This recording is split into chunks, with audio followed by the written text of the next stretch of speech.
I'm Koushik, and today I want to motivate why we can use massive algos to constrain a lot of like binary evolution physics that is currently assumed. And I would also want to thank Pablo for introducing all the models that I use and all the model physics assumptions. So here is the same Van den Heuvel diagram, which shows, which is the pointer? Yeah. So, which shows the evolution of two main sequence stars to form compact objects. But as you know that there are a lot of uncertainties in each of these steps here. And as you go down this chain, you lose a lot of binaries to mergers and stuff. It's like supernova explosions. And I think a lot of you will appreciate this figure here. And I hope that today I can motivate more people that studying this phase here is very useful to constrain many of the binary physics assumptions that we use currently. So what are algols? So they are binaries where the less massive star is currently filling its Roche lobe and transferring mass to its more massive companion. And how do we get here? You start with say a binary with the initial donor mass of 18 solar masses and a accretor of 14 solar masses. Then on the main sequence, if the more massive star fills its Roche lobe, there is a thermal timescale mass transfer where you remove the entire envelope of the star, the outer envelope of the donor, and then you end up with a less massive donor and a more massive accretor. And then there is this slow mass transfer phase, which is driven by the radial expansion of the donor on the main sequence. So this happens on a nuclear timescale over a timescale of millions of years. Now, there are a lot of observations already of massive algols. So in the Milky Way, there are around 25 of them. In the SMC, there is around 30 of them. And in the LMC, there are 7 of them. So this is the current observational sample that we have. And but most of the modeling in the like the stellar models that are there are and the works previously were done on like low and intermediate mass algos, and the work that Pablo showed in his talk was the one by Selma. This is the only one that was done for massive algos. So there is no population synthesis study currently of massive algols. This was the premise of my work. Now, lastly, why do we need to study these algols? Now, based on your binary physics assumptions that you use, you can make them merge on the main sequence. You can form wide black hole systems, or you can also form binary black hole mergers, depending on what physics assumptions you use. But the way we can use to constrain these binary assumptions is using algols because they are on the main sequence still. So we need like the least number of assumptions to model them, and we also face the least uncertainties in their prior evolution. And they also have on a nuclear timescale mass transfer phase. So we expect a lot of observable systems here. Next, they are short period binaries. So they have eclipses. We can get really accurate measurements of their masses and stellar parameters. Then we have a strip donor in the system. So we can like study internal mixing by looking into the surface abundances of these stars. And last but not the least, it also succeeds the thermal timescale mass transfer. So by studying the algol phase, we can understand how the earlier fast mass transfer phase happened. So what is the mass transfer efficiency and tidal efficiency and so on. Now, what I do is I take around 100,000 detailed binary evolution models evolved with MESA, and then they have a initial donor masses of 10 to 40 solar masses, initial mass ratios from 0.275 to 0.975, and initial orbital periods greater than 1.4 days.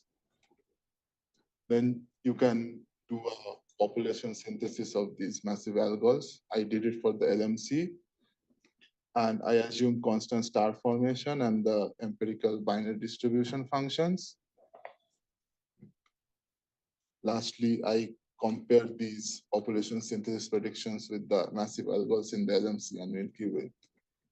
And I think Pablo already explained the mass transfer model, so I will just run over it very quickly. So I use the accretion spin-up dependent mass transfer. So if you have a accretor with a mass, radius, and initial angular velocity, then you, depending on how much mass you accrete with the certain angular momentum, you can equate the initial angular momentum of this star and the accreted matter to the final angular momentum of the star, and you can find how much mass you need to accrete on a star to spin it up to critical. And it turns out that you can just do it with at most 10% of the initial mass of the accretor, and then it spins up to critical rotation. And fortunately, there are tides. So if you have strong tides at low orbital periods, then you can hold this spin up due to mass accretion. And then at short periods, what our models predict is a more conservative mass transfer. But if you go at higher periods, then tides are ineffective and you have non-conservative mass transfer in these models. So this is how the algol orbital period and mass ratio distribution looks like for a population synthesis. And you see that at these short periods, 2 to 4 days, the orbital, the mass ratios are much higher. So it goes up in this curve, and this is due to angular, and this is due to just angular momentum conservation in conservative mass transfer. Okay. And now at the up here, the mass transfer is non-conservative. So the orbital periods and the mass ratios go down a lot. Now on top of this, so yeah, our models predict that high mass transfer efficiency happens at orbital periods of 5 days. But if you go up, then the mass transfer efficiency goes down. Then on top of this, if you put all the algol binaries, then what you see is that at the shortest periods, they seem to say, the observation seems to suggest that conservative mass transfer is happening, but if you go up in orbital periods, then there's much less number of observations, but you still see that there are some observed algols at very high periods with small mass ratios, which may indicate that the mass transfer efficiency needs to go down with orbital period. So what I would say is that there is evidence of efficient mass transfer in short period algols, but at the higher periods, we need more observations, basically. And finally, if you force conservative mass transfer by hand, then you see that everything goes to the top and to the right.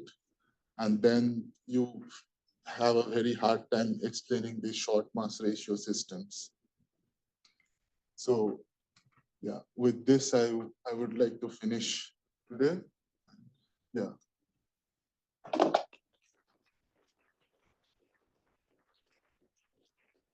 Thank you so much. We have 4 minutes for questions.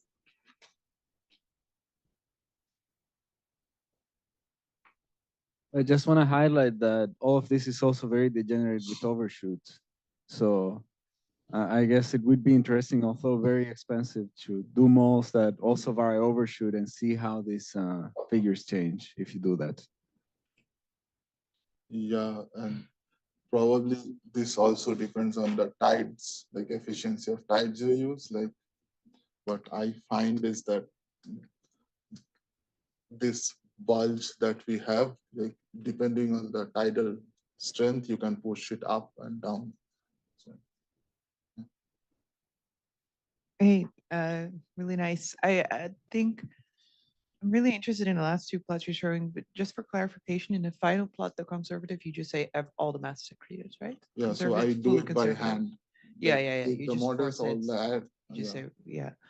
Honestly, if I look at them, both of them kind of look reasonably consistent. So I would see this almost as an argument that the first plot, where it's almost fully non-conservative, you know, the 10% spin up immediately leads to critical, is not true. How do you see this? Mm, You go to the previous plot, like it's not. It's all as inconsistent with the data as the next plot, if you ask me. But maybe you. yeah, my argument for this is that you can't like really explain these ones if Yeah. you use completely conservative mass transfer Yeah. and the top one as well. So Yeah. like if you play with some tides, then you can like shift this upwards, and then these ones will also be So covered by okay, so if I understand you correctly, you more convinced that you can explain the ones that are falling out of this plot, then you can Yeah. explain the ones in the next plot. Yeah. Okay. Oh, I also have a question. Also on this plot, so the areas where you see a low density or basically no system, is that like there the systems merge instead, or it's just like your systems don't move into those areas to Yeah, like in the it's ground more truth? that the peak in the orbital period distribution is at 2 days. So, and I also include all models from 10 to 40 solar masses in this plot. So if you like divide this figure into 10 to 20, 20 to 30, then like there is a lot of mass dependence in these plots that is not seen here. So if you go to 30 to 40, then the whole like gray scale goes upwards. I think we have time for one quick question, and if Jakob could please come up. Maybe I will ask the question then. Just to be clear, is it the fact that the tides suppress the critical rotation that makes this so efficient? Yeah. Right. So yeah, the short period ones up to around 4 days, things are conservative. Right. And so indeed, if you then change the tidal strength or the tidal theory that you use, this must be affected at least slightly. Yeah. Right? Yeah.